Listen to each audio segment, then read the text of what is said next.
What's up guys, and welcome back to another episode of Career Mode. This is episode number 160, and today we are returning with the World Cup. Yes, the group stage of World Cup 2026 comes in today's episode, and if we make it through our group, which you'll see in just a moment's time as I run you through the groups, we are in Group G, and we've got Denmark, Australia, and South Africa in our group, so I feel very confident we'll be making it to the knockout stages. If we do make it through our group in today's episode, where you'll see all three group games, we'll have the knockout stages coming in the very next episode later on tonight, and you'll see all of our knockout games, including, if we get there, the World Cup final as well. So yeah, it's World Cup 2026 with England, our second with England. 4 years ago we were in Qatar, and unfortunately we got knocked out in the semi-finals in controversial fashion to Argentina. The Harry Kane red card, the dramatic own goal off Jordan Pickford's back. Well, we're back here for this World Cup. You can see the squad I've picked for it as well. It's a pretty youthful one. There are some first time caps for Mason Greenwood.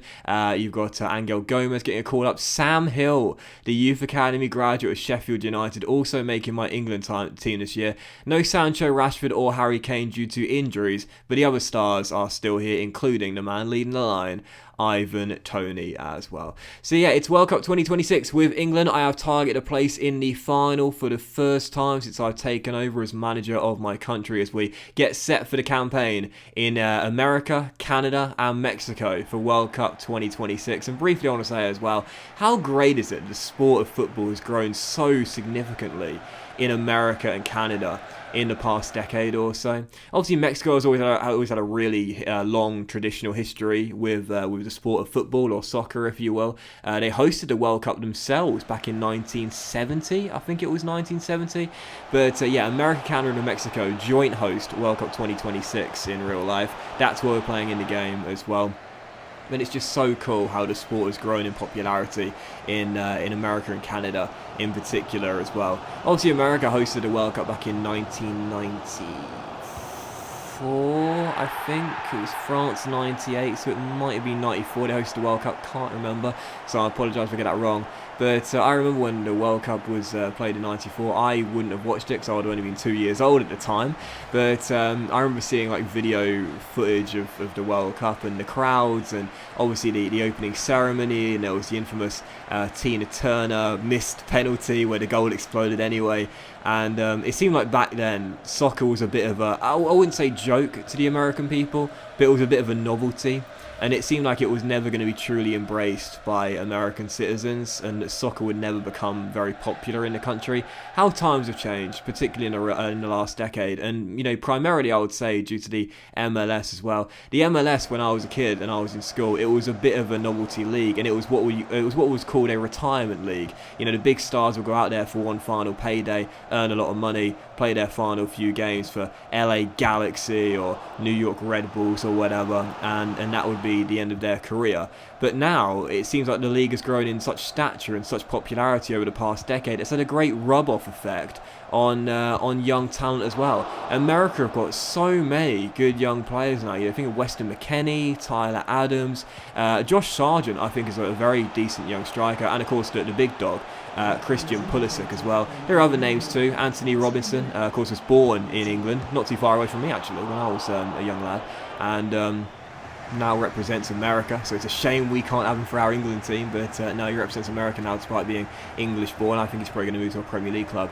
in the summer as well. So there's loads of great young American talent, and also Canada have got some decent young talent as well. None brighter than, you would say, Alphonso Davies, the young teenage star playing for Bayern Munich. He's only, 18, 19 years old? Yeah, he's already making a name for himself in the Bundesliga with Bayern Munich. So the sport of soccer or football growing so significantly in America and Canada. Mexico, again, is different because they've always had a very traditional, long history and long love of the game. But particularly America and Canada, seeing how much the sport has grown in popularity over the years. Both nations now have got some really good young talented players as well. It's lovely to see it as well because, again, it used to be regarded as a bit of a novelty, soccer in America and Canada as well. But now it's no longer the case. It's grown a lot in popularity.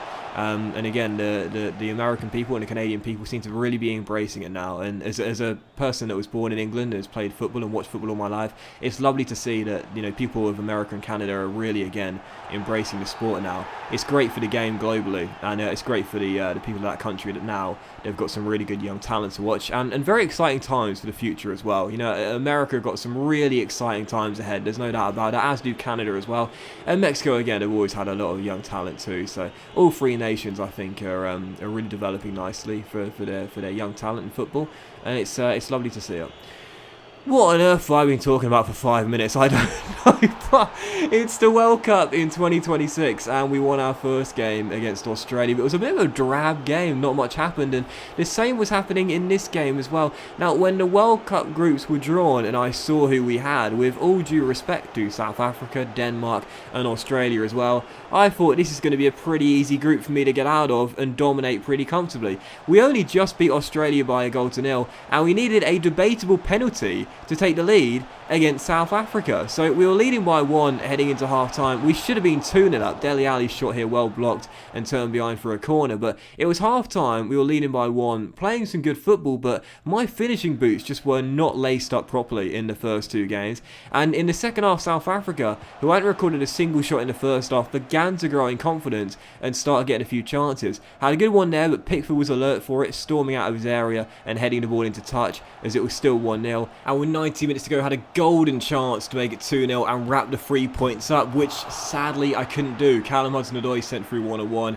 and I fluffed my lines and hit the post. So still the lead was only 1, and in the second half South Africa were growing in confidence, coming forward a bit more, and with 8 minutes to go they would find a leveller. Ollie Shaw went walkie to this goal. God knows where he was and why he was pushed up so far high up the pitch. But as South Africa stormed down the right, we couldn't catch up. The ball was pegged back towards the edge of the area, and the man arriving from deep steps inside and drills it past Pickford and into the bottom corner as Bafana, hosts of the 2010 World Cup, find themselves an equalising goal and claim a point in the second group game with their only shot of the entire match. How I failed to win this game, I do not know. Well, actually, I do know, because my finishing was absolutely atrocious. 1-1 was the final score. I don't think I should have gave man of the match to Shaw, really, for going walkies for their second goal, but South Africa claim a point, and that meant that heading into match day 3, if we were to lose to Denmark, who had a 100% record to start the group off, and South Africa were to beat Australia, we would be knocked out in the World Cup in what I thought was going to be a routine group stage for us, where I thought we would qualify with relative ease, top of the group, and head into the knockout stages, most likely undefeated as well. But that was not the case. Taking on Denmark on match day 3, we had to avoid defeat, but if we did avoid defeat and manage a draw, we would guarantee qualification. So avoid the loss and we will be making through. So taking on Denmark, I did decide to rest my entire regular first 11 anyway, as I pretty much always do in the third game of a national tournament. Give the fringe players some chances, since my first 11 weren't really performing especially well in the first 2 games. But one thing I was finding in this World Cup is, as you see on the screen right now, how many shots were getting blocked. It was ridiculous. Every time I was going to pull the trigger and get a shot away, there seemed to be someone putting a last-ditch challenge in, like there with Philip Billing, or blocking the shot. I just couldn't get clean attempts on goal. Whenever I did, they were pretty half-hearted and pretty tame. So it was still 0-0 in this game. We was playing some really good football. The goalkeeper made a couple of fantastic saves though, and again, so many blocked attempts in this game, as it was still 0-0.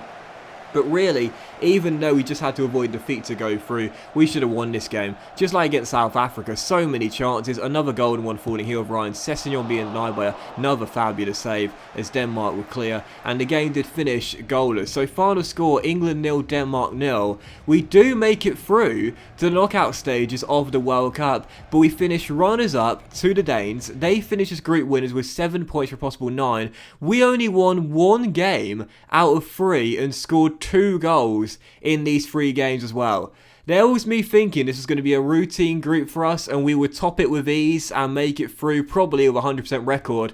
My goodness gracious me, I thoroughly underestimated Denmark, South Africa and Australia, and I give a wholehearted and meaningful apology to those 3 nations, because I'll tell you this right now, I struggled to get through this group. I found it very difficult indeed, but we did make it through. That's the most important thing. However, due to finishing runners-up, that means we'll face the winners of Group H, which were Brazil. That is my punishment for underperforming in the group stage. We've got Brazil in the round of 16. But that will end today's episode of Career Mode, guys. So big thank you for watching the group stage. Really hope you have enjoyed it. And if you did enjoy part 1 of the World Cup, then please do drop a like. Much love to you all. Have a fantastic day, and I'll see you for part 2 coming out later on tonight, which features all the knockout games, starting with Brazil in the round of 16, and it'll include the World Cup final if we get there as well.